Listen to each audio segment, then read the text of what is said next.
peu après cet élément de la visite de la première dame actuelle, Maman Denise Nyakero, la maman nationale au Maroc. Elle était partie rendre visite à l'ancienne première dame, Maman Boubila Dawa, la veuve de l'ancien président Mobutu. Alors, la classe politique peut placer un mot par rapport à cette visite. Je préfère commencer par M. Papi Lukaka, qui est également membre du FCC, du PPRD. Qu'est-ce que vous retenez de cette visite? Pensez-vous que la visite, c'était le moment que la République s'engage pour quand même essayer de montrer à cette famille que la République est avec vous? Oui, je vous remercie sincèrement. Je salue l'œuvre, l'épouse du chef de l'État, Maman Denise, pour ce geste de marque. Ça fait partie deux œuvres grandioses de vie. Commémorer la vie de celui qui a été comme père, chef, maréchal dans une république pendant 32 ans et dont les mémoires restent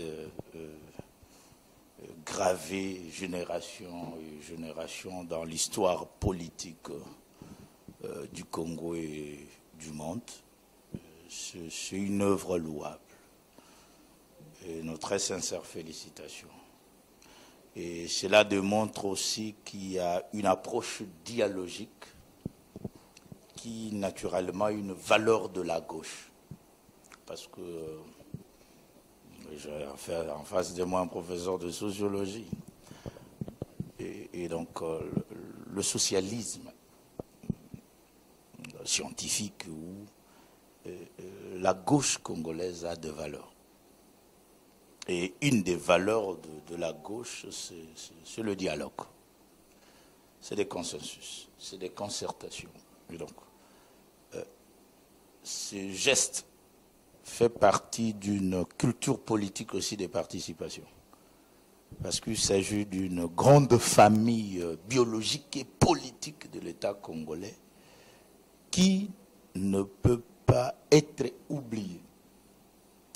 Et qui, par ces genres de gestes, démontre que nous sommes un.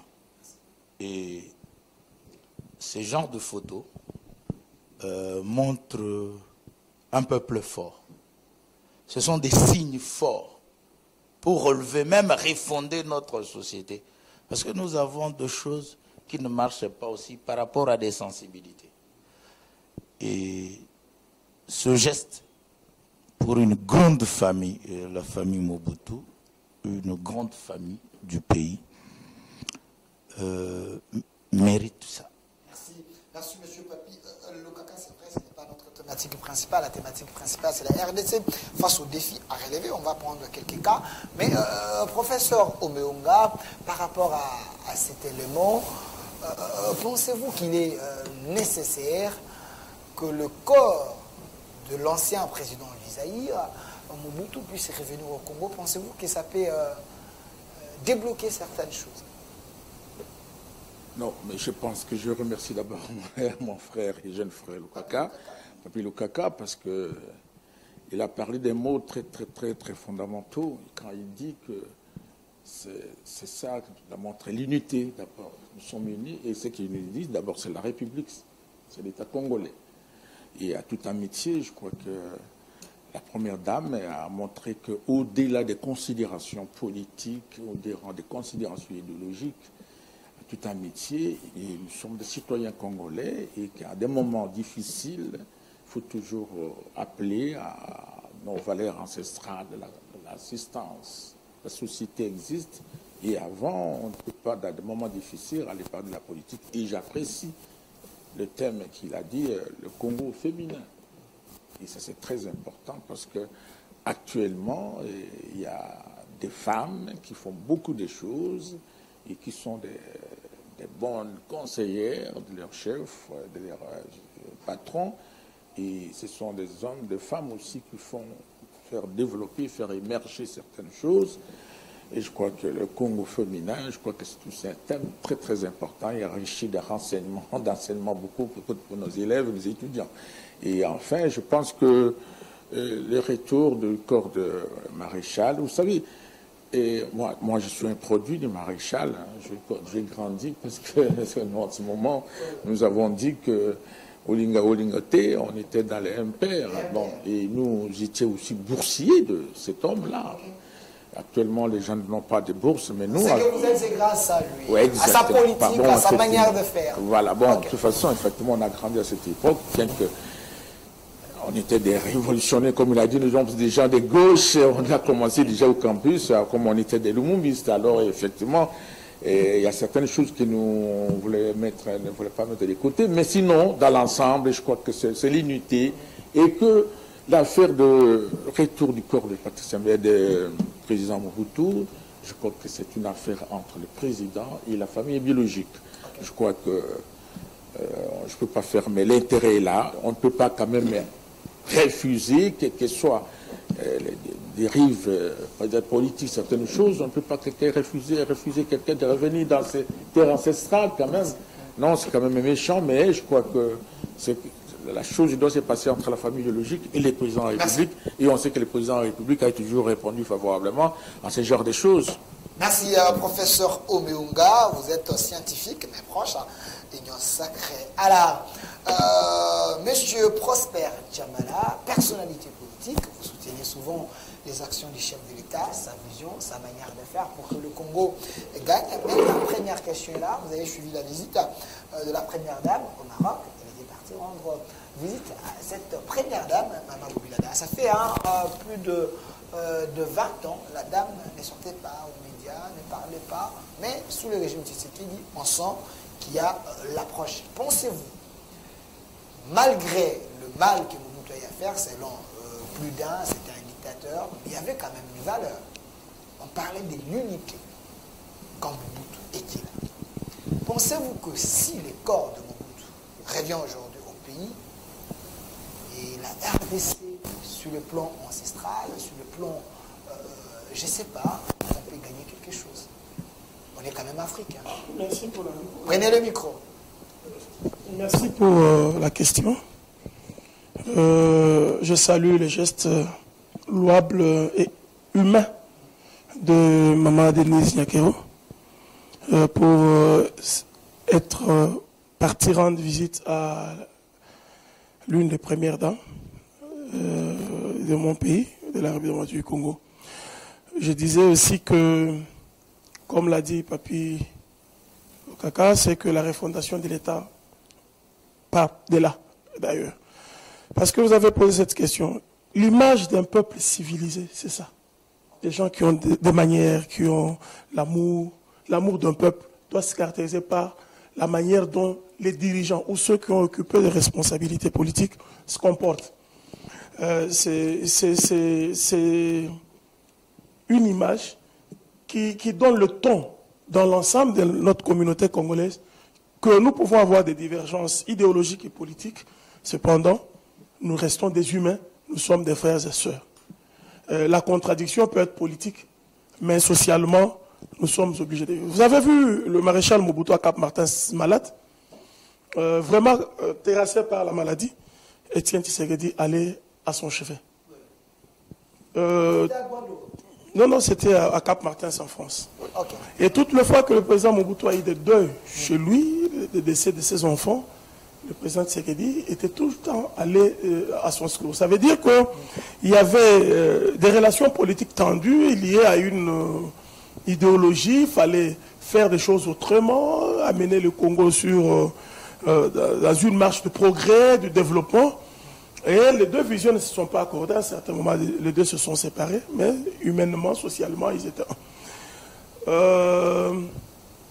Maman Denise, Maman Bobby a été à Bruxelles lors du décès d'Étienne Tshisekedi.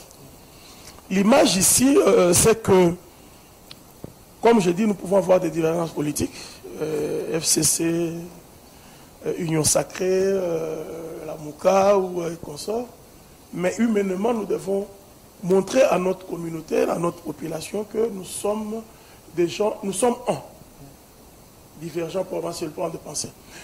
Le retour du maréchal.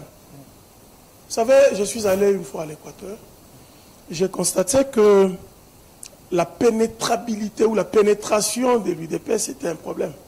Parce que dans certains milieux de l'Équateur, les gens estimaient que c'est Tshisekedi, par son combat, qui a fait tuer Mobutu. Ou qui a fait tuer Mobutu. Et le geste de ramener le corps du maréchal serait un geste très louable pour l'unité, la consolidation de l'unité nationale. Parce que Mobutu lui-même s'est battu pour l'unité. Ok, merci. Il n'y a pas que Mobutu. Tshombe traîne encore longtemps en Espagne. Ok. Tshombe est encore en Espagne, mais il n'est toujours pas rentré au Congo. Encore celui-là, on doit le ramener au Congo comme on a ramené le relique de Patrice Emery Lumumba. Ça fait la force d'une nation, ça fait la force d'une société. Merci, nous voulons l'unité en République démocratique du Congo. Monsieur Lokaka, prenez le micro. Voilà, parce qu'on a parlé de la première dame, il y a aussi Madame Olive Lembe, une de grande dame. Je ne sais pas si vous avez sa photo, Monsieur Philemon. J'aimerais que vous puissiez me donner la photo de Madame Olive Lembe si vous en avez là-bas. La dame aussi a fait des choses à côté de son homme. Parce qu'on dit toujours, derrière un grand homme, il y a une grande dame. Cette dame également, elle a créé la différence. On sait nous tous qu'à l'époque, on disait « Bana Maman Olive Lembe ». Donc, si vous touchez aux enfants mineurs, cette dame sera à l'être sur votre dos. Alors, s'il y a un mot à placer, vous pouvez également placer. Mais, évoluons avec l'actualité. Je commence par vous, monsieur Papi Lokaka. Ce qui est vrai, c'est que le chef de l'État s'est rendu en Angleterre pour un sommet Afrique Summit. C'est juste pour séduire les investisseurs de venir au Congo afin de bouger les lignes. La RDC face aux défis à relever. Pensez-vous que cette diplomatie agissante, si les investisseurs arrivent de la manière que nous voulons, est-ce que le milieu est assaini pour ne pas perdre la confiance de ces investisseurs? Oui, je vous remercie.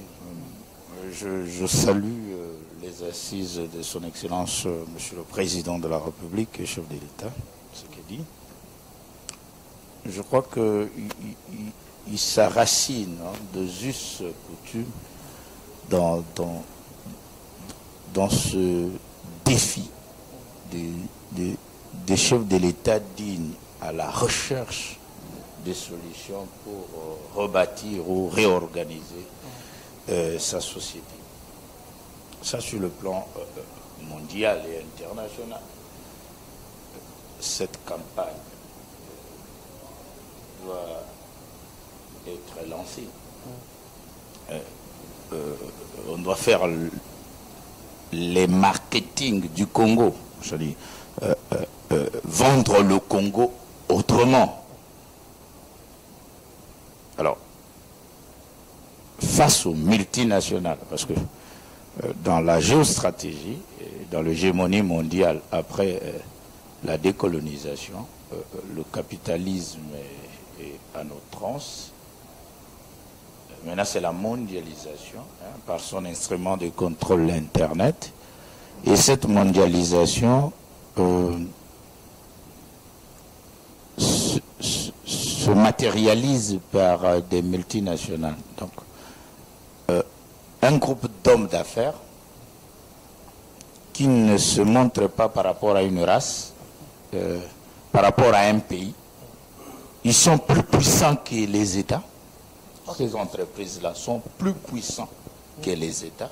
Même les continents. Plus que même les budgets de... Alors ces multinationales sont gérées par des gens que je qualifie des humanoïdes, donc des gens sans cœur. Ils délogent les gens, ils délogent des présidents. Donc ils sont plus puissants que le président. Et donc, pour les contourner, je ne dis pas les gérer, mais les contourner un peu, dans un pays du tiers-monde, vous devez évoquer la bonne gouvernance dans votre pays. Ok, c'est un élément détaillé. Pour les contourner un peu, Ok. nous sommes obligés d'évoquer une bonne gouvernance. C'est-à-dire, autrement dit, ce que nous appelons un état de droit, au vrai sens. Hein? Un état de droit au vrai sens, où le pouvoir arrête le pouvoir, où il y a séparation de pouvoir, où il y a la normalisation de la vie publique, où les Congolais s'engagent à respecter la Constitution ainsi que les lois, les règlements. Et dans le cadre d'affaires, comme le président est parti dans le cadre des investissements, il faut assainir le milieu des affaires. Voilà pourquoi la question est là. Est-ce que le milieu est assaini parce que pour ne pas vendre à mal l'image de la RDC parce que... J'arrive, il faut assainir le milieu des affaires. Autrement dit, le président a parlé au siège des Nations Unies. Et, naturellement, il a dit qu'il a un réseau mafieux au sommet. Donc il faut assainir. Il faut mettre fin à ce réseau mafieux institutionnel. Nous serions sérieux si les gens ne pensent pas qu'il y a détournement. Il y a les non-affectations des fonds de l'État. Il y a les délocalisations des fonds de l'État. La déviation. Autrement dit, la corruption. Vous vous rendez compte? Et donc, un État où vous avez une justice distributive. C'est-à-dire, M. Lokaka a son groupe d'entreprises, et puis professeur Omeonga a sa ferme, professeur Tchamala a son entreprise, et que nous pouvons être pourchassés et poursuivis par les agents de la justice, même sans intérêt. Il faut une justice distributive. Il faut assainir le milieu avec des agents sérieux. C'est-à-dire, l'homme congolais, à l'heure actuelle, doit faire la promotion de son pays. Il doit éviter les rébellions. Il doit éviter les tueries. Vous voulez avoir un investisseur de gaz. Je sais que le gaz pose un problème au monde. Mais il y a l'Est qui pose un problème. Les autres exploitent le gaz, c'est les milliards, mais avec les multinationales, dont nous serons incapables. Et si nous sommes sérieux d'une bonne gouvernance, une bonne organisation, le milieu des affaires est assaini, l'investisseur vient calmement. Et puis peut trouver son compte. Avec une administration aussi sérieuse. Merci alors. Monsieur Lokaka, je vais revenir vers vous, professeur Omeonga, parce que vous avez vu, le chef de l'État est là. C'est bien bon d'aller booster ailleurs, amener les investisseurs, les convaincre, oui. Est-ce que nous, à l'interne, on est sérieux, si je peux emprunter les mots de Lokaka, pour recevoir ces gens? Est-ce que le milieu d'affaires est assaini pour que la RDC gagne? Parce que les détournements en RDC, c'est un problème. Bon, je pense que j'ai remercié frère Lokaka de parler vraiment des choses qui m'intéressent beaucoup. Il parlait de la justice distributive. Il a parlé de la bonne gouvernance et de la corruption. Je pense que je pense qu'il est dans ce qu'il était ou ce qu'il est. S'il avait forcé à parler ces choses-là, je crois qu'il devait être très très loin. Parce que ce sont des choses fondamentales qui un homme de gauche. Voilà. Bon, pour revenir sur le président, il faut voir que en matière diplomatique, il faut saluer parce que là, il a fait ce que nous appelons en termes diplomatiques, c'est-à-dire une diplomatie d'échiquier. Une diplomatie d'échiquier, c'est-à-dire que le président fait une diplomatie d'échiquier, c'est-à-dire une diplomatie de deuxième génération. Les autres appellent une diplomatie économique. Quand on vend dans un autre pays, on va dans un autre pays, on essaie d'amener les chefs d'entreprise pour aller essayer d'expliquer, de bouger les lignes. De bouger les lignes et montrer comment notre pays égorge autant de choses qui peuvent être de potentialité et montrer les déterminants géopolitiques de notre pays. Ça, c'est la première chose. C'est une bonne diplomatie d'échiquier, comme nous appelons. Deuxième chose, comme vient de dire, vient de faire un élément important, mais sur le plan interne, vous l'avez dit, mais cette potentialité, ces déterminants géopolitiques devaient être exploités de manière efficiente, c'est-à-dire que par la bonne gouvernance. Et surtout, nous qui avons vécu longtemps en Europe, dans ce pays qu'on connaît très bien, même si vous avez cette potentialité-là, il faut que sur le plan interne, certains critères soient là pour que ces gens viennent. Quand je vais les énumérer, parfois il a dit, il faut qu'il y ait la sécurité. Un investisseur ne peut pas venir dans un pays instable. Il y a les désordres. Il y a les désordres. Deuxième chose, un investisseur ne peut pas venir dans un pays où il y a la corruption. Un investisseur ne peut pas venir dans un pays où on voit que non, il y a certaines catégories de personnes qui amassent de l'argent seules. Non, il faut qu'il y ait la bonne gouvernance. Et je pense que, tout en étant, en vendant très bien le pays, en montrant ce que nous avons, c'est-à-dire qu'il a fait le soft power, c'est-à-dire que la participation du président de la République dans des conférences comme ça, c'est aussi un soft power qui montre qu'on peut aller très bien, et même sans qu'il y ait la puissance militaire, mais on vend le pays dans des communications importantes. Autrement, c'est-à-dire de manière douce. Mais maintenant, il faut que dans les pays, parce que vous savez très bien qu'un investisseur, il faut qu'on soit, bon, vous m'avez appelé professeur. Bon, il faut qu'un investisseur, un Anglais, il veut venir au Congo investir, c'est très bien qu'à l'Est, il pose encore des problèmes. Il va se poser des questions. Il va se poser des questions, même si vous dites que non, nous avons des potentialités, nous avons les gaz, nous avons le pétrole, mais dans sa tête, il se demande, mais quand j'aurai mon argent, est-ce que je serai tranquille? Non. Donc, nous devons revenir sur le plan interne, à assainir, comme il a dit, des milieux d'affaires et essayer de trouver la sécurisation des affaires. Alors, professeur, parce que la guerre n'est pas partout, parce que c'est un élément de détail. Oui. C'est lui qui est dehors, on lui vend l'image à mal, que la RDC, il y a la guerre, il y a l'agression, mais ce n'est pas toute la RDC, c'est juste un coin de la République. Non, tout à fait. Est-ce qu'on ne peut pas investir de l'autre côté pour que le Congo se développe, ou soit il faut rester dans la psychose là? Ça dit quoi? Ici, il faut faire la chose. Ici, on ne dit pas qu'on va parler mal du Congo parce qu'il y a la guerre. Mais il faut présenter la réalité. C'est ce qu'on dit, le réalisme diplomatique, c'est-à-dire présenter votre pays globale. Voilà, et représenter votre pays tel qu'il est, et qu'on vous donne maintenant les critères de solution, des pistes de solution que non, comme il l'a dit, nous sommes en guerre, mais il a dit aussi que cette guerre doit finir. Cette guerre doit finir, quelle que soit la situation. Parce que je ne vois pas le président de la République, la famille Tshisekedi, accepter la balkanisation. Impossible.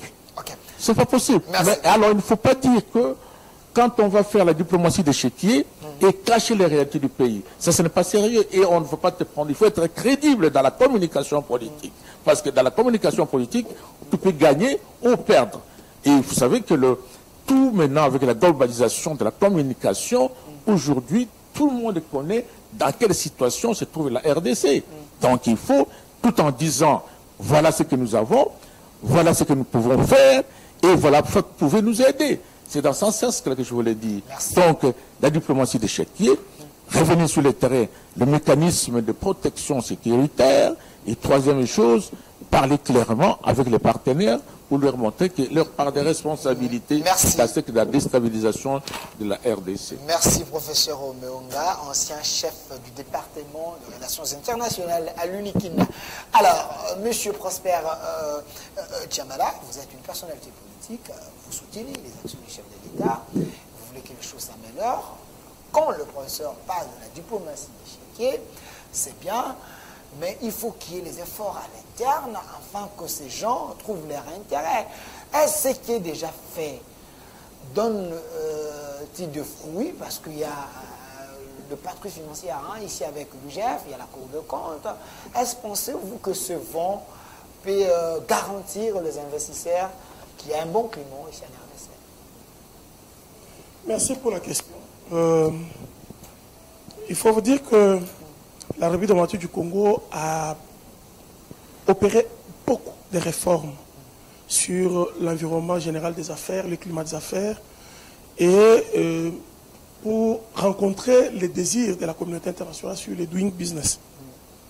Beaucoup de réformes sont engagées, un code minier attrayant, et de plus en plus avec la NAPI, par le truchement de son directeur général Anthony Kinzo, de plus en plus le Congo est en train d'être très bien vendu.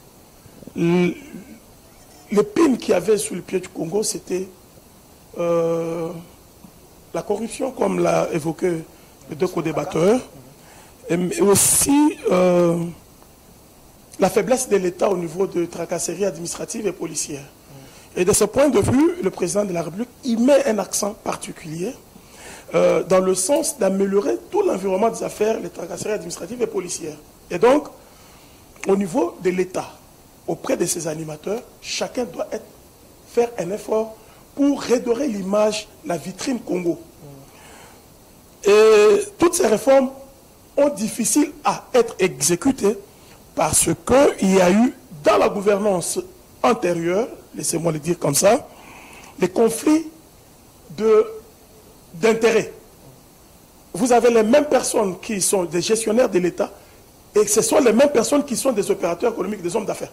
Vous allez remarquer que si vous êtes sur la flotte, le fleuve Congo, vous allez demander les navires qui sont sur le fleuve Congo, on va vous dire c'est les navires de tel général, de tel colonel, de tel. Ou le général ou le colonel a trouvé les moyens pour s'acquérir autant de biens. Quand on sait les revenus ou les salaires, ou la solde d'un général, d'un colonel, d'un major, d'un capitaine ou de tout autre militaire. Ça, c'est des choses qui ne sécurisent pas.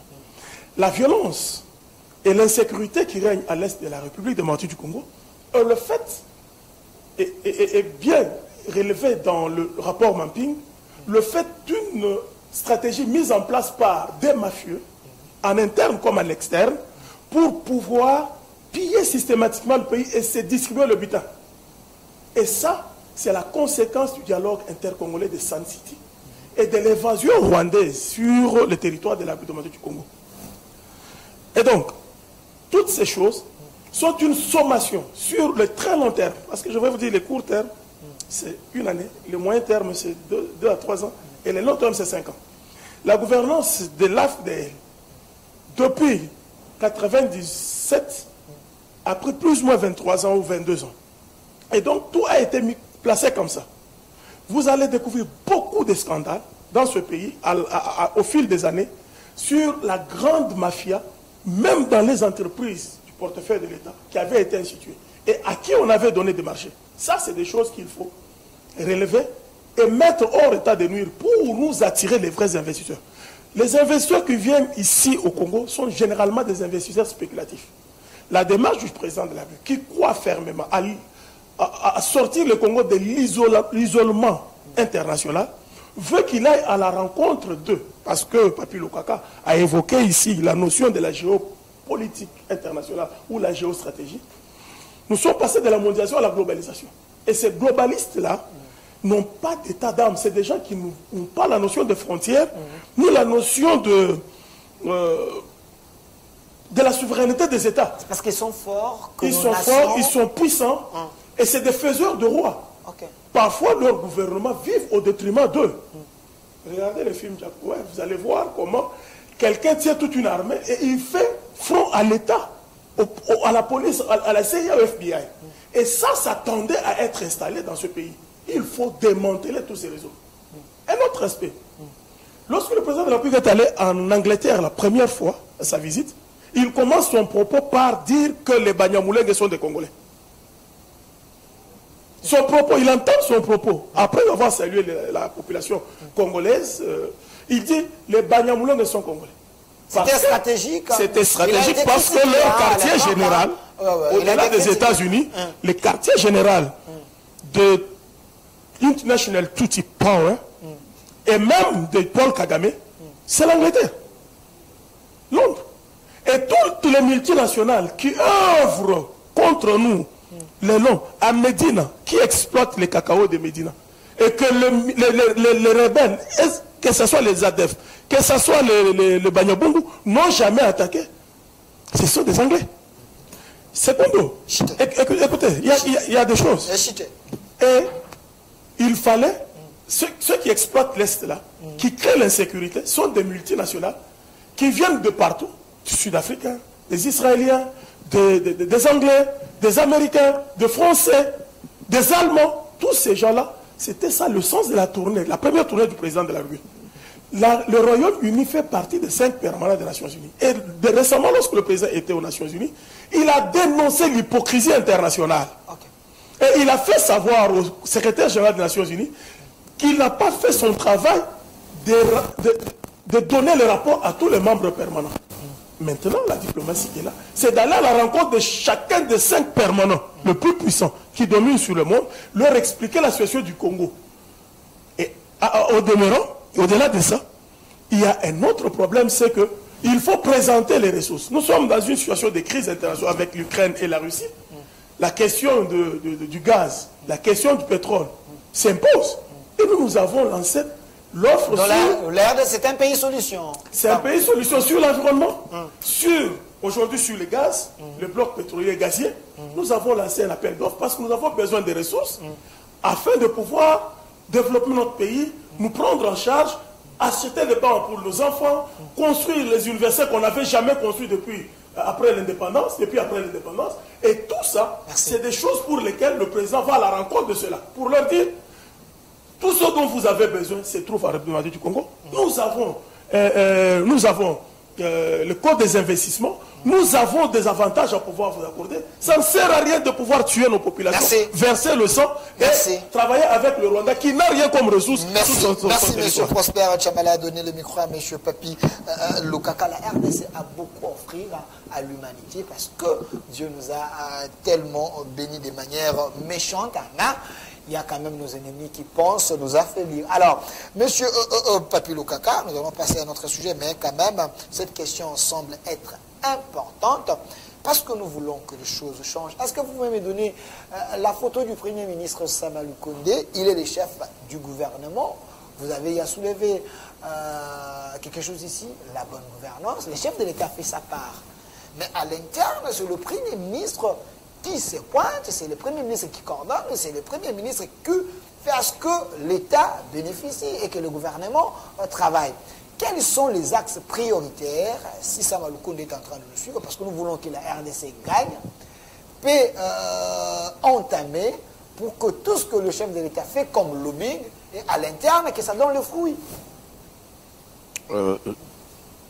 Je vous remercie. Mon frère bien-aimé, son Excellence Sama Lukonde, il fait partie de ma génération. Élégant, beau.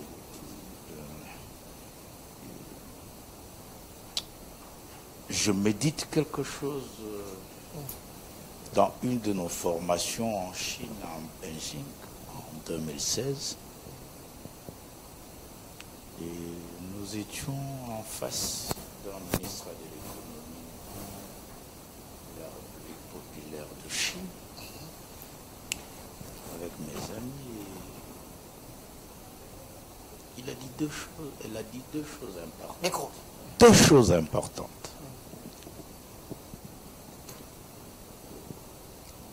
Pour une personne qui rêve quelque chose en termes pas personnels et familiaux, en termes étatiques, de vision, parce que l'État c'est de génération en génération. Pourquoi Papa Omeonga est professeur? Parce qu'il s'est engagé à chasser l'ignorance des petits Congolais de génération en génération. Donc un grand patriote qui se sacrifie pour l'avenir. Mon cher bien-aimé Sama Lukonde, pourquoi il est Premier ministre? Pour que le Congo soit émergent et développé. Alors, ces deux choses importantes, c'est l'innovation. Okay. Au XXIe siècle, quand vous occupez une fonction d'État, d'abord, évoquez l'innovation. De deux, la Chinoise nous a dit, au XXIe siècle, le professeur Omeonga ne va pas me contredire avec le professeur Tchamala, il n'y a que la science et la technologie. un État sérieux évoque l'innovation, la science et la technologie.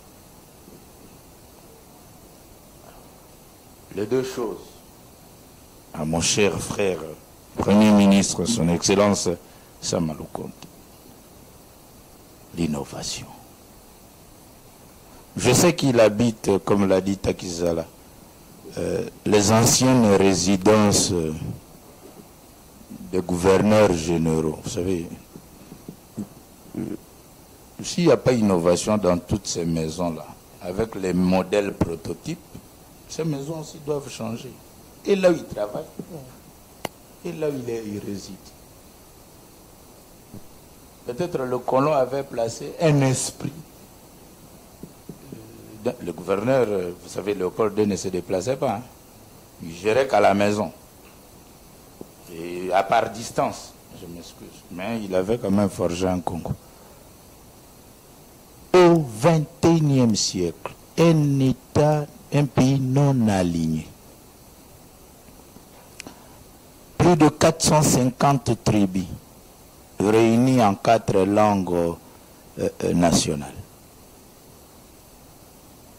12 pays de l'Union européenne.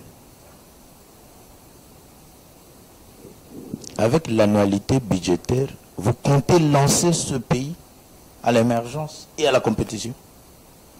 Parce que l'annualité budgétaire n'amène pas un pays vers l'émergence et le développement. Est-ce qu'il y a lieu de présenter pour mon pays un plan d'industrialisation où les scientifiques ont étudié sérieusement dans le recensement, dans les histogrammes de fréquence, dans les statistiques des moyennes d'âge, de 0 à 5 ans, ils sont au nombre de combien? De 6 ans à 12 ans, pour avoir l'idée des écoles, des hôpitaux, des routes. On ne peut pas faire le tâtonnement. Si en 1980, en 1990, en 2000, parce qu'on va dire non, on est du peu perdu, si nous avons fait que ça, nous ne pouvons pas nous lancer que dans ça. Vous avez des experts, vous comptez organiser les élections, on va vous dire qu'il n'y a pas d'argent. La rubrique élection, pendant 5 ans, comment on va... Donc, il y a des problèmes d'organisation de notre société. Le sérieux d'amener le Congo vers l'émergence. Il est temps d'arrêter de faire la même chose pendant les années. Merci. Merci, M. Papi Lucaca. Professeur Omeonga, je rappelle que vous êtes un scientifique. Quand vous réfléchissez, c'est pour que les choses changent. En écoutant M. Lucaca, c'est comme si il y a la même musique qui joue à la primature, après les successions. Le Premier ministre qui arrive font seulement la même chose. Est-ce qu'il y a l'innovation? Quelle est l'innovation que nos premiers ministres qui sont censés conduire la politique du gouvernement peuvent mettre sur la place publique pour que nous soyons des pays qui peuvent concurrencer d'autres pays? À côté de nous, il y a l'Angola. L'Angola vient de la guerre, mais aujourd'hui, l'Angola, c'est un pays émergent, à moins que je me trompe. Oui, merci beaucoup. Vous me dites que je suis scientifique, c'est la raison pour laquelle je voulais intervenir pour 2 niveaux. Le premier niveau, c'est tout en saluant les efforts diplomatiques du chef de l'État, on doit aussi éviter d'être naïf. Okay. Pourquoi je dis ça? Parce que les gens qui on communique avec eux, qui sont des multinationales, qui sont des étrangers de grandes puissances, comme vous avez dit, là, ils savent déjà la globalisation de ces pays. À 1 minute, l'information est arrivée n'importe où. Ils savent comment ça se passe à l'intérieur du pays. Et qu'il faut tout le temps, en montrant l'effort diplomatique, il faut montrer aussi des pistes de solutions sur le plan interne, comment on peut résoudre certains problèmes. Okay. Et là, je reviens à mon ami Jamala, qui dit que, vous voyez par exemple, là, il faut un comité scientifique de défense pour essayer d'analyser avec sang-froid et avec sans complaisance l'histoire de l'Est. On ne peut pas prendre d'un coup comme ça que non, c'est seulement les multinationales à l'Est. Non, ce n'est pas seulement les multinationales à l'Est. Il y a aussi la complicité interne. Hier, vous avez vu à l'auditorat militaire qu'il y a des militaires qui ont fui les combats, ils ont abandonné les munitions. Ça aussi, c'est un problème à examiner scientifiquement. Troisième chose, vous avez vu Mbosso, le président de l'Assemblée nationale, a dit un jour que sinon il va dénoncer les députés qui sont en complicité avec les groupes armés. Avec les groupes armés. C'est aussi un problème à analyser honnêtement, scientifiquement. Donc, il ne faut pas voir seulement les multinationales. Il y a plusieurs dimensions, paramètres à avoir. Plusieurs pincettes. Oui, à regarder, à voir ça. Si nous prenons par sentiment, par émotion que ce sont des multinationales, on laisse d'autres dimensions, on ne va pas arriver à une solution claire. C'est ce que je voulais amener. Deuxième chose, je pense que nous avons accompagné l'AFDEL, moi personnellement, avec Musée. Merci beaucoup. Et c'est là pour vous dire qu'est-ce que vous avez pris confondu toute la fidèle jusqu'à ce niveau, parce qu'il y a une époque où Musée a régné que 2 ans, je crois. Et aujourd'hui, tous les présidents qui ont suivi le musée, ils ont toujours au moins fait référence à certaines valeurs de musée. Bon, je voulais vous faire un peu la nuance, parce que des scandales, quand vous avez mélangé des scandales... Retirer la nuance. Oui, merci beaucoup. Quand vous avez parlé de scandales, c'est comme si vous disiez à quelqu'un de scandales, alors qu'actuellement, vous avez le chef de l'État, et nous saluons ça. S'il a parlé proche de l'Union sacrée, parce que je vois que le chef de l'État, il est en train de voir certaines choses, des valeurs de Lumumba et des musées, par exemple, le service national. Et que, par exemple, Lukaka ne peut pas me contredire parce que nous l'avons abandonné, parce que lui et moi, nous étions dans une situation, on l'a abandonné, on ne sait pas pourquoi. C'est peut-être Lukaka qui va vous dire pourquoi Matata a abandonné ça pour prendre Mukongalozo. Ça, nous, les muséistes, nous ne savons pas pourquoi. Et deuxième chose, nous avons... Quand on est arrivé, il y a ce qu'on appelait ici l'office de Demalaki, Obema, c'est-à-dire pour éviter des enrichissements illicites, des détournements. Et le musée, c'est ça. Le musée ne voulait pas qu'on... Il a voulu, vous avez vu quand il a arrêté les caciques, il a dit payer les taxes, je vous libère, les taxes, parce qu'actuellement, il y a eu un moment donné où il y a eu plusieurs douanes et tout ça. Moi, je voulais que vous nuancez l'époque des musées avec les restes et tout ça. Peut-être que le Kaka va se fâcher, mais moi, je ne veux pas me fâcher. Pas du tout, professeur. Alors, rien. D'ailleurs, j'ai accompagné au musée. Non, parce que non, aussi accompagné. Oui, c'est dans la foulée comme ça que vous avez parlé. Merci beaucoup. J'ai aussi accompagné au musée, ne vous en faites pas. Merci beaucoup. Alors, bon, pour revenir sur l'histoire de Sama, c'était juste une parenthèse qui m'a fait mal, mais je suis comme ça. Donc, il y a beaucoup de choses que le musée a, et moi j'apprécie le président actuel. Pourquoi la générique, et puis la prémature, non. De toute façon. Est-ce qu'il ne faut pas avoir la nouveau? Non. C'est peut-être là où je pourrais aussi nuancer certaines choses avec mon frère Lukaka. Donc, pour dire que le Premier ministre actuel a fait certaines choses qui ont été... Et il y a des avancées par rapport à Samaloukounde, dans lesquelles on était dans les FCC, on ne peut pas renier ça, bien qu'on a eu déjà, à part ça, il y a déjà des directions reconnues. Donc, pour dire non, Samaloukounde, quand même, il a fait beaucoup de choses, il a évolué par rapport. Première chose, d'abord, vous voyez au niveau, par exemple, de ce qu'on nous parlait aussi, la lutte contre la corruption. Okay. L'IGF existait depuis longtemps. On ne l'attendait pas tellement. Donnez-moi la photo d'Alengeti. Mais actuellement, c'est quelqu'un qui fait la fierté du pays, parce que même d'autres, comme nous appelons les multinationales, les grandes puissances, ils savent maintenant qu'il y a un travail qui est en train de faire pour lutter contre la corruption. Ça, c'est un élément, c'est sûr, vous le connaissez. Un élément pas tant. Deuxième chose, je crois que, bon, je ne suis pas économiste, je crois qu'il y a quand même un budget qu'on a vu, qu'il y a quand même des recettes financières qui sont entrées par rapport à l'autre fois. Et troisième chose, je crois qu'au niveau même des conseils des ministres, ça va le connaître toujours là, et on voit qu'il y a quelque chose qui marche. Il est mobile. Oui, troisième chose, je crois que vous l'avez annoncé à l'introduction, mais vous l'avez fermé, parce que c'est sous le gouvernement actuel qu'on voit quand même que les ministres aussi soient contrôlés et parfois interpellés. Il y a un point que nous allons... Voilà, vous avez parlé de Okende, la motion de défiance. Et que, mais effectivement, c'est aussi un élément important actuellement. Il y a des avancées comme ça. Parce qu'il y a eu un moment donné où, dans lequel moi j'étais, il y avait toujours des intouchables. Okay. Des intouchables. Et puis, il y a aussi, actuellement, les gens ont peur aussi de la spoliation des biens de l'État. À un moment donné, beaucoup de gens ont acheté. Beaucoup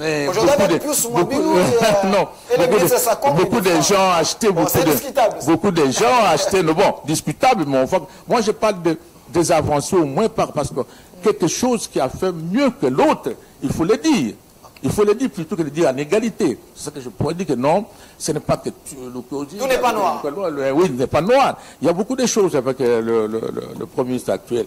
Donc, mais je pense que ce qu'il doit faire, ce qui reste à faire, c'est peut-être essayer d'améliorer certaines situations sécuritaires au niveau de la ville de Kinshasa, de mettre la main pour ça, et on y voit aussi les problèmes de Koulouna, tout ça, et regarder le ministère et tout ça, et comme on va voir, les sociales aussi, tout ça, il faut en parler, mais il a fait mieux que l'autre. Merci. Que notre vieux, Ilunga et Matata Pogno. Il faut le dire, oui, Matata Pogno, il a dit que bon, il va s'expliquer pourquoi on a abandonné le service national. Merci. Merci, professeur. Et j'étais suivi hier ici, c'était très bien, monsieur. Hier, j'ai vu malheureusement le représentant de Matata Pogno, je voulais me trouver devant lui, mais bon, ça va, merci beaucoup. Merci, professeur. Nous allons prendre la publicité, mais j'aimerais placer un mot quand même. Donnez-moi la photo ici, je peux prendre la caméra d'en haut. Voilà, merci, monsieur Reagan. L'homme que vous voyez ici, M. Gilles Aligeti, il mérite nos prières, les prières de la nation.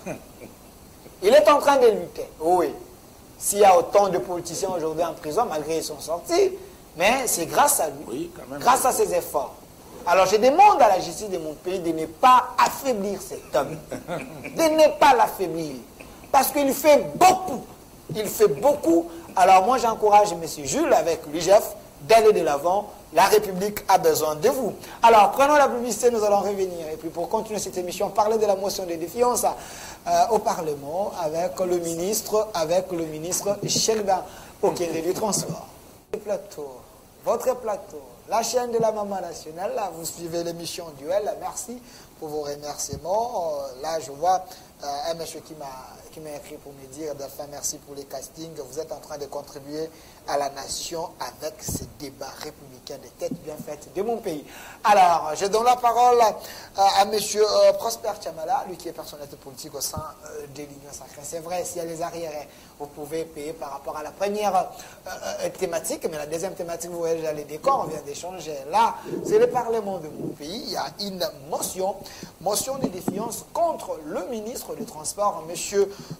Shelba Okende. On les reproche de la mégestion, de manque de compétences, de l'ingérence dans les entreprises publiques, d'être à la hauteur de se mêler des autres. Alors j'aimerais, pour donner un peu les éléments à mes invités, prenons la personne, le député national, c'est lui qui a porté cette motion, et puis nous allons revenir pour en parler.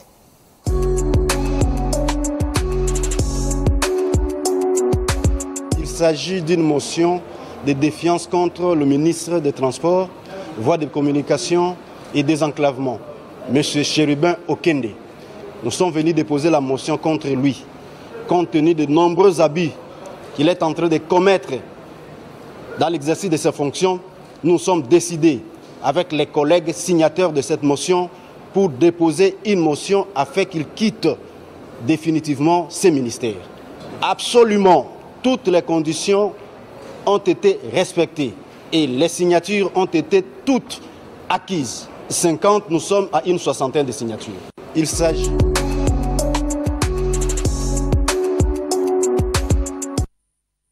Voilà, vous venez de suivre, le député en question est là. Alors, M. Prosper Chamala, je sens qu'il y a des arriérés à payer, mais vous n'avez que 5 minutes et c'est un peu de gérer.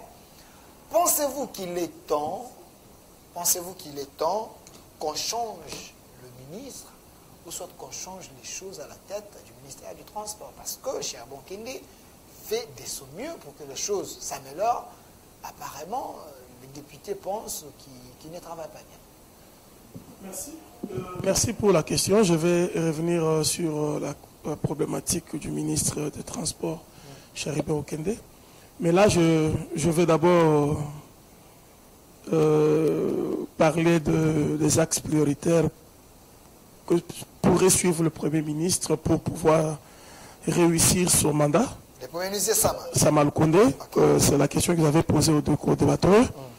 Et je voudrais apaiser le professeur Omeonga, ainsi que mon ami Papi, tous deux issus de la moule kabiliste. Je ne peux pas m'attaquer à Mzé Laurent Désiré Kabila. C'est un patriote. Il nous a exhorté à ne jamais trahir ce pays. Et il a pris la parole pour bouter hors d'état de nuire ceux qui l'ont accompagné et qui sont à la base de cette catastrophe que nous vivons aujourd'hui, qui l'ont même exécuté. S'ils l'ont exécuté, c'est quelque part parce que Mzé ne voyait pas les choses dans le même sens qu'eux. Lorsque je parlais de la mafia qui s'est installée, les Rwandais avaient d'autres objectifs, d'autres visées, quand bien même ils ont accompagné la révolution du 17 mai. Mais quand ils ont vu que ça ne marchait pas, ils se sont attelés à des sales besognes. N'oubliez pas qu'ils ont pris nos véhicules, beaucoup de choses qu'ils avaient amenées chez eux. Mais ils se sont bien installés lors du dialogue intercongolais de Sun City. Et c'est là qu'ils vont mettre en place le partage de nos ressources et de nos biens. Et ils ont tiré vers eux des non-patriotes, des affairistes, des ventreux, ceux qui cherchent l'argent pour paraître et pour ne pas être ce qu'ils sont, ceux qui n'aiment pas ce pays. Ils sont nombreux. Ils sont nombreux, ils ont géré ce pays pendant 18 ans. Pour ce qui est de la question en rapport avec M. Samal Koundé, Premier ministre, il travaille bien, mais il est trop bureaucrate. Nous l'invitons plus à être sur le terrain parce qu'il préside un conseil de ministres chaque vendredi et des résolutions sont prises. C'est lui le premier des ministres. C'est lui le coordonnateur de l'action du gouvernement. Il doit être regardant sur tout ce qui est décidé comme action. Je l'ai vu à Kenge, je l'ai vu à Mbushima, je l'ai vu un peu partout. Il essaie de le faire. Commençons par Kinshasa. Oui. Il y a des routes qui ont été entamées qui ne sont jamais terminées. La pluie est là. Chaque jour, dans des émissions où on donne la parole aux auditeurs, sur plusieurs chaînes de radio et télévision, on parle des ministres. Qu'est-ce qu'il fait contre ces ministres-là? Il n'y a pas de sanctions. Il n'y a pas d'interpellation. Et ce sont ces ministres qui affaiblissent l'action du Premier ministre Samal Koundé. En effet, ce jeune Premier ministre a fait beaucoup de prouesses, et peut-être parce qu'il est calme. Il doit aussi améliorer sa communication en tant que Premier ministre. C'est important. S'agissant des axes prioritaires que je voudrais lui recommander, il faut qu'il s'assure de la sécurité juridique et judiciaire. C'est ça l'état des droits. La sécurité juridique et judiciaire, et les conseils supérieurs de la magistrature l'a relevé il n'y a pas 3 jours je crois, qu'il y a beaucoup de faiblesses. Et c'est ce qui fait fuir les opérateurs économiques dans notre pays. Des jugements uniques et un mauvais comportement des magistrats. Il faut la diversification de notre économie. Il faut diversifier notre économie et promouvoir des échanges avec les autres pays. Nous sommes un pays qui importons 90% des produits de grande consommation. Introvertissons notre économie par la production. Aujourd'hui, qu'il y a un peu de ressources qui entrent dans le compte du trésor public, il faudrait que l'on puisse concomitamment assurer l'industriel et l'électrification, mais aussi relancer l'agriculture parce que c'est l'agriculture qui donne des inputs à l'industrie. Et pour que l'industrie puisse fonctionner, j'ai entendu quelqu'un dire à l'horizon 2030, nous allons pouvoir être un pays émergent. Le professeur Moukoko Samba. Non, c'était le Premier ministre Matata. C'est une fausseté. C'est une fausseté tout simplement parce que le Congo est électrifié à 9%. Et pour nous développer, il faut une industrialisation. L'industrialisation appelle à l'électrification ou des sources d'énergie. Combien avons-nous développé pour pouvoir atteindre l'émergence à l'horizon 2030? Un pays avec environ 500 entreprises industrielles. Alors que nous avons accéder à l'indépendance avec plus ou moins 10 000 entreprises industrielles. Merci pour toutes ces questions très pertinentes. L'État nous fait il faudrait vraiment de la fermeté. Merci. De la fermeté et la culture de rendre compte. Merci. Auprès des ministres qui sont des chefs de secteur, chacun en ce qui le concerne. Je vous ajoute 1 minute 30 secondes. S'agissant de Chéribin Okende, c'est la motion du député Anissé Banganga Pontio. Voilà. Cheribo Okembe, fils du Sankourou, terre de Patrice Emery Lumumba, devait être un révolutionnaire et un patriote. Ok. Au service de l'État et au service de sa population. Malheureusement, une belle rhétorique française, un bon juriste, mais un mauvais ministre des Transports. Il a eu des problèmes avec les étudiants. Ok. Il a promis, il n'a rien réalisé. Quel Dans problème? le secteur de transport, les étudiants de Transacadémia, Donnez-moi la photo de Transacadémia, monsieur. il y a Transacadémia. Qu'est-ce qu'il a fait de Esprit de Vie? Esprit de Vie était une initiative pour élaguer l'esprit de mort. Voilà, la photo est là. Transacadémia. La clé, le chef de l'État lui a remis la clé, mais apparemment, le bus n'est pas dans la circulation. Donc, J'ai des professeurs je ici, crois là. il serait bon, Ok. il serait bien d'être ministre des droits humains comme il est juriste, que ministre des Transports, il n'est pas à sa place. Et lorsqu'on parle de l'incompétence, il sait beaucoup plus à donner. J'ai l'impression que ce serait quelqu'un qui était venu pour améliorer sa qualité de la vie, au lieu d'améliorer la qualité de la vie de la C'est population. ce que vous pensez de... J'ai l'impression qu'il serait venu pour améliorer sa condition de vie, en lieu et place d'améliorer la qualité de la vie de la population. Merci, monsieur Les Chemala. étudiants, parce qu'il a un secteur électoral, Ok, clé. un secteur social clé. Il faut voir comment les Congolais s'encastrent dans des véhicules. Et il a un budget conséquent au niveau de son secteur pour pouvoir relever ces défis-là. Parmi les sociales de la population, il y a aussi ce qu'on appelle le transport et voies de communication. Il a le transport et les voies de communication. Combien en a-t-il réhabilité? Merci pour toutes ces questions, monsieur. Je crois que les Okaka. députés ont raison de l'interpeller et éventuellement de lui chercher un autre poste que celui sur lequel il est assis. Voilà, monsieur Papi Lokaka, vous êtes au cadre du PPRD, un vrai scientifique, vous voulez que les choses changent. Si vous voyez cette photo, ça vous inspire la volonté du chef de l'État de mieux faire. Si je vois bien, le titrage est remise des 600 bus aux étudiants par Félix Tshisekedi, investir à la CEEAC. Alors, pensez-vous que Cheribo Okende était un blocage ou une solution au problème? Oui, je vous remercie. Je crois que avant d'atteindre le ministre Okende, cher Okende, qui n'est pas incompétent, Ok. il est compétent, Ok. c'est de qui je parle. Le professeur Omeonga avait parlé comment le service national n'a pas été Mis en valeur pendant la période du président Kabila. Le fils. Le fils. Je parle du fils. Kabila. Professeur, vous êtes sans ignorer les circonstances de la mort de Feu Laurent Désiré Kabila. Et que le monde occidental de l'époque, parce que vous avez le rapport sur la CIA, je pense que le général Kaloumé ne va pas me contredire, parce que lui qui avait le service national, et que la CIA rêvait que, après la mort de feu Laurent Désiré Kabila, le Congo allait prendre l'allure de la Corée du Nord. Et Joseph Kabila, sage, il aurait contourné la communauté internationale, sinon il devrait avoir une balkanisation. Parce que la question épineuse du service national, et c'est de là même, je remercie le président Tshisekedi dans le réserve stratégique et le service national, parce que ces bâtisseurs font partie de la protection de l'État. Et les illuminés qui savent que c'est deux services, dès lors que c'est bien matérialisé, c'est même la puissance d'un État. Et pour avoir un Congo uni, chaque président a une mission. Le président Kabila a réalisé une mission de réunir le Congo, qui n'était pas facile aux yeux de tout le monde. Je crois que l'allure peut être achevée ou parachevée. Je ne vais pas entrer dans un réseau mafieux de l'AFDEL avec le professeur Tiamala, parce que je ne sais pas visiter ce réseau. moi quand je gérais l'administration du PPRD, je faisais toujours les statistiques. Tu vois les opérateurs économiques de la FEC de l'époque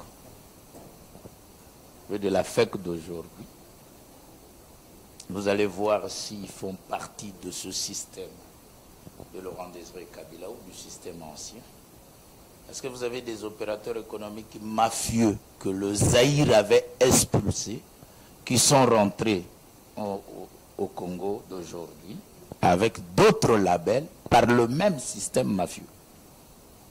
Et que par conséquent, quand vous avez des novices qui viennent, ils se reposent sur eux, alors que quand vous vérifiez DGM, vous vérifiez l'identité de ces gens-là, ils étaient expulsés pour faute de manipulation du service étatique. Ce sont les mêmes opérateurs économiques qui ont changé que des connotations avec les dénominations. Il avait la société X, il rentre sous le label de la société Y. Mais c'est le même opérateur économique avec son système mafieux. Mais si vous les identifiez, il fait partie des anciens aussi. Alors, la motion de défiance contre le ministre, vous avez dit qu'il est compétent. La motion de défiance. Vous savez, l'image que nous observons là, Transacademia, Transco, tout ça, et ça énerve les autres. Comment ça? Oui. À l'époque où j'étais étudiant, je devrais faire mon stage à la fonction publique, étudiant de sciences politiques et administratives, pour étudier un peu la fonction publique. Et à cette époque, il y avait des machines pour identifier les fonctionnaires, agents et carrières de la fonction publique. Mais vous vous rendez compte qu'une machine ou des machines qui étaient achetées d'une valeur d'1 million de dollars, un ordinaire peut bloquer ça pour rendre ça inutile. Même à l'armée, naturellement.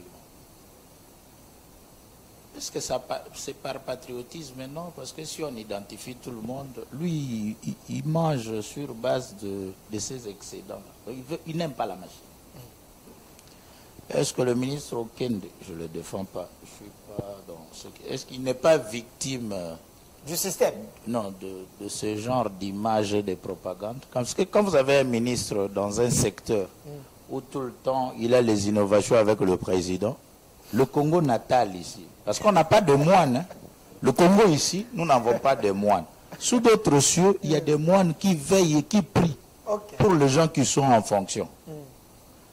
Au Congo natal, quand on t'observe que tu as salué le président de la République ou l'ancien président, mais tu as des problèmes sérieux. Qu'est-ce que le président l'a dit à l'oreille? Pourquoi seulement lui? Pourquoi seulement lui?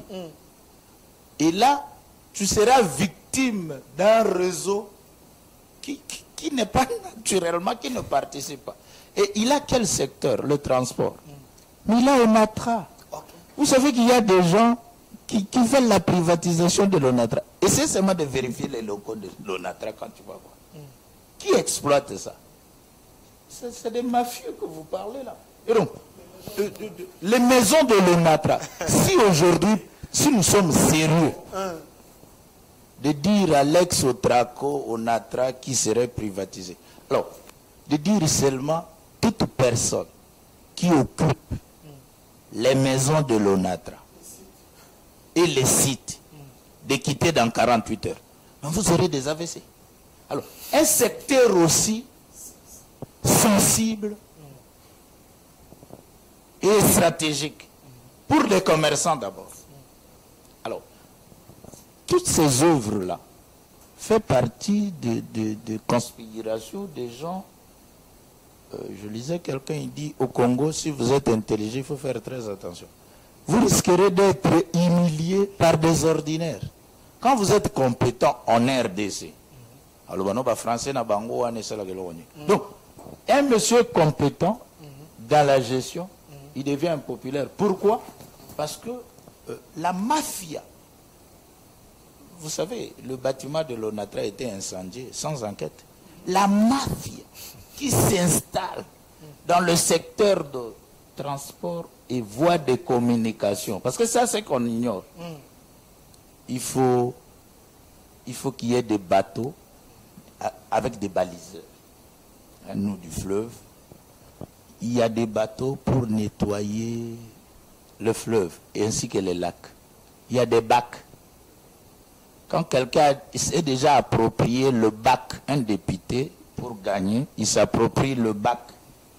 Et dès lors qu'il a une communication du secteur que ce bac-là appartient à l'État, il peut faire partie des gens d'émotion. Donc, le secteur est tellement important. Il y a ceux qui veulent avoir le port de banane. Il y a des privés qui pensent avoir le port de l'Onatra, de Matadi, de Boma et tout. Alors, tout ce genre de personnes... Non, victime d'un système par rapport à ses mécanismes fonctionnels. Alors, comme il est politique, les négociations politiques, c'est-à-dire la manière d'entrer n'a pas l'examen de la démission. Merci. La manière aussi de sortir est dans un pouvoir d'appréciation. Et donc, il a l'obligation de reconstituer son politique et sa machine politique. Merci, merci vraiment, monsieur Lukaka. Professeur Omenga, on me fait signe, il est en train de chuter. Alors, vous allez répondre par rapport à cette question. On dit plutôt que Cheribe Okende, il est compétent, mais le problème est que c'est son appartenance politique. Il est de l'ensemble. Récemment, il vient de dire, il reste fidèle à Moïse Katumbi. Voilà pourquoi on lui crée une motion de défiance. Est-ce qu'il faut privilégier la politique ou il faut privilégier la compétence? Si l'homme est compétent, pourquoi ne pas travailler avec lui? Oui, merci beaucoup. Je crois que je peux aller rapidement. Je remercie le professeur Chamala de donner cet éclaircissement par rapport à Mouzé. Ah, il vous a apaisé. Oui, il m'a apaisé. et surtout que, bon, ce qu'il y avait un peu des kabylistes, ce n'est pas aussi Mouzé dedans aussi. Il faut faire attention à l'histoire des kabylistes. D'ailleurs, les kabylistes, là-bas, il y a les mouséistes. Voilà, merci beaucoup pour la précision. Voilà des choses comme ça. Il sait très bien, là, il peut me contredire parce que nous, on a été dans le kabylisme, mais on n'a jamais géré le mouséiste. Voilà, il faut dire quelque chose. Merci beaucoup. Bon, vous avez géré. Nous, on n'a pas géré, nous. Il y a eu un pouvoir du comité, un pouvoir populaire avec Raphaël Guinda. Avec Mouzé. Vous participiez à l'État avec Mouzé. J'ai dit, après la mort de Mouzé, est-ce qu'il y avait un membre du PRP, instrument politique, qui a géré avec vous pendant 18 ans? Bon, on ne peut pas entrer dans ces débats-là. Il est quand même secrétaire général du parti de... Voilà. On ne peut pas... On m'a demandé une question. Non, Hérodia est entré, nous a laissé, il est parti dans le PPRD. Voilà, le PPRD. Donc, il ne faut pas entrer dans les débats-là. Mais je voulais tout simplement qu'il n'y a jamais un Moïse qui a géré après sa mort. C'est la question. Bon, il y a une continuité, professeur. Oui, mais voilà, la continuité, mais avec des ratés de certaines valeurs. Merci. Bon. Voilà, Cheribe Okende, d'abord au niveau des principes, c'est bon. Comme j'avais dit, Sama, c'est quelque chose, actuellement, on voit qu'il y a les principes de contrôle et il faut aussi maintenant renforcer les lois. Donc, Cheribe Okende entre dans ces principes on peut les contrôler si on trouve que quelque chose ne veut pas. Mais deuxième chose, je crois que Cheribe Okende, comme il l'a dit, je crois que quand on dit qu'il était compétent, je crois que c'est un petit frère qui, je crois que j'ai connu personnellement, il est compétent. Mais il doit lui-même essayer de relever, je crois qu'il va se défendre, quelles sont les pesanteurs on peut lui qualifier des compétences. Il faut qu'il soulève ces pesanteurs-là. Il voulait peut-être être ses politiques, on ne sait jamais tout ça. La gestion. C'est à lui de faire tout ça. Et troisième chose, ce que je veux dire, que voilà, cette histoire-là, il parlait des méga-ministères du transport. Là. Et toujours associé, parce que je l'aime beaucoup, il aime cette histoire de sciences et technologies, il faut toujours associer aussi certaines choses scientifiques. Comme a fait madame de VIPEM de l'environnement. Il est parti au campus, il a demandé qu'on crée un comité scientifique de l'environnement. Et là, il y a des gens qui sont des spécialistes de diplomatie de l'environnement et de négociation. On peut être environnementaliste, mais la négociation manque.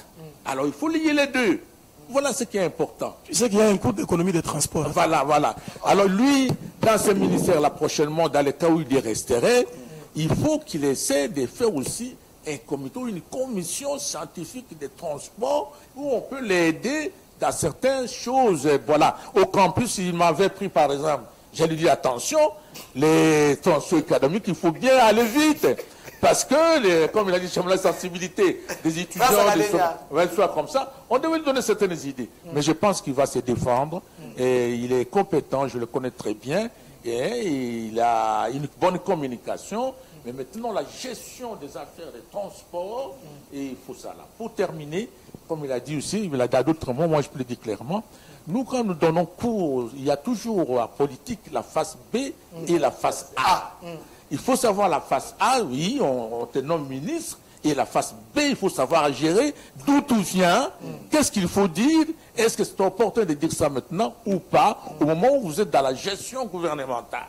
C'est important. Donc c'était manque de la sagesse de sa part et dire qu'il reste fidèle à Moïse. Non, non, je n'ai pas dit ça, mais il doit gérer la face B de la politique. Voilà. Il doit gérer la face B de la politique. C'est très important, c'est très important. Merci, professeur. Je vais revenir vers vous pour 20 secondes comme le mot de la fin. Je vais demander à la réalisation de me faire cette faveur. Je vais revenir vers vous, Monsieur Rigen.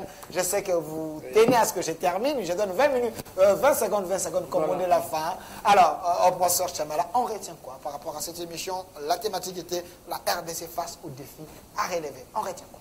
Nous avons retenu ce que nous invitons tout notre peuple à être derrière nos FARDC, à être des vrais patriotes, à dénoncer toute personne et tout individu qui travaille contre les intérêts de l'État. Le relèvement social et économique, même politique de ce pays, est une affaire de tout le monde. Il y a une insécurité non loin de Kinshasa. À l'est, il y a de l'insécurité. Il y a des gens qui se comportent comme des bandits. Que notre peuple soit derrière le gouvernement de la République, que notre peuple soit derrière le président de la République, que les dénonciations soient faites dans tous les secteurs afin que le Congo puisse aller de l'avant, que nous ne soyons pas les donneurs de la face et que nous puissions nous rattraper dans les concerts des nations. Merci également, M. Lukaka. Je vois M. Corneille Moulumba qui est en train de m'appeler et j'aurai également besoin de vous. Alors, le mot de la fin, on retient quoi? Et, en tout cas, moi, je m'adresse au chef du gouvernement. Nous ne sommes pas contre vous. Nous voulons que vous ameniez le Congo émergent. C'est-à-dire le Congo émergent, mettez un plan de développement et d'industrialisation. Recensez les Congolais. Donnez aux Congolais une carte d'identité. Tu vois, on a un problème avec les Rwandais ici. On ne sait pas quand est-ce qu'ils entrent et ils sortent. Nous sommes le seul pays au monde qui n'a pas de carte d'identité. Il faut avoir un fichier national pour poursuivre les gens, même avec les liens ancestraux et autres. Évoquons la science et la technologie. Réunissons les scientifiques. Les scientifiques. On va étudier le Congo. Dans 20 ans, que serait le Congo? Dans 30 ans. Je vous remercie. Merci. Professeur Ononga également. Oui, je vous remercie pour l'émission. Je crois que nous avons parlé du défi de la République. Effectivement, nous avons parlé des défis sécuritaires. Nous devons récupérer notre pays. Mouzil disait qu'on ne peut pas laisser un pays quelques centimètres au moins de l'occupant. Nous devons utiliser tous les moyens traditionnels, modernes, pour qu'on ne soit pas esclave de ces petits-là. Deuxième chose, et pour au moins sur la sécurité, comme il est dit aussi, il faut créer un comité scientifique de défense pour étudier calmement la situation. Deuxième chose, utiliser actuellement, comme il a dit, la recherche, la diplomatie de défense. La diplomatie de défense. Deuxième chose, sur le plan diplomatique, effectivement, il faut effectivement faire la diplomatie d'échiquier tout en mettant des gardes internes et la bonne gouvernance pour lier les deux. Parce qu'on fait l'extérieur, il faut que l'intérieur aussi soit bon et on marie les deux et puis on a l'émergence. Troisième chose, comme il a dit, il faut un état de droit, c'est-à-dire que chacun doit se trouver qu'il est protégé par la loi, quelle que soit sa catégorie sociale, qu'il est protégé par la loi et nous quittons l'époque où il y avait des intouchables. Ça, Lukaka ne peut pas me contredire. Merci. Des intouchables. Maintenant, il n'y a plus des intouchables actuellement. Merci. Tout le monde, on peut les toucher. Merci. Merci, professeur Voilà. Omeonga, un ancien secrétaire du parti de Laurent Désiré Kabila, également un ancien chef de département des relations internationales à l'UNIKIN, un vrai scientifique, aujourd'hui proche de l'Union sacrée, mais il aime bien les débats républicains, il propose pour que son pays aille de l'avant. Merci pour votre présence. Également de l'autre côté, monsieur Prosper Chamala, une personnalité politique au sein de l'Union sacrée. Lui, c'est plus les chefs de l'État, les soutenir, mais il est contre les antivaleurs. Voilà, merci d'avoir répondu à notre invitation. Également, monsieur Papi Lokaka, le haut cadre du PPRD, FCC, le vrai scientifique. On l'appelle ici le fils préféré de la maman nationale. Merci, monsieur Papi Lokaka. C'est la chaîne de la maman nationale, c'est télévision, la rediffusion à 22 h. Ici, on reçoit tout le monde et les politiciens. Il y a lieu de faire autrement la politique avec l'ancienne génération et la nouvelle. Mixer les énergies pour que la RDC gagne. Merci à la réalisation, monsieur Rigen, l'homme de la rigueur, assisté par monsieur Lazik, mon réalisateur, sous la direction de monsieur Philemon. Merci. Suivez la rediffusion à 22 h. Au revoir.